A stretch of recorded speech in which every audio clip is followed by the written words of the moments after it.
So I was like digging at this old PC and I saw it has like, or what I thought was dual floppy drives.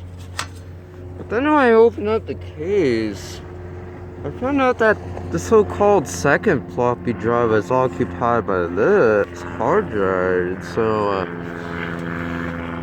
I looked on the other side. I looked at this drive and found out that's not a real floppy drive. That's all just one piece of plastic. Doesn't even have a LED. So it's just a cover. I don't know whether or not it's third party or not, but it's there.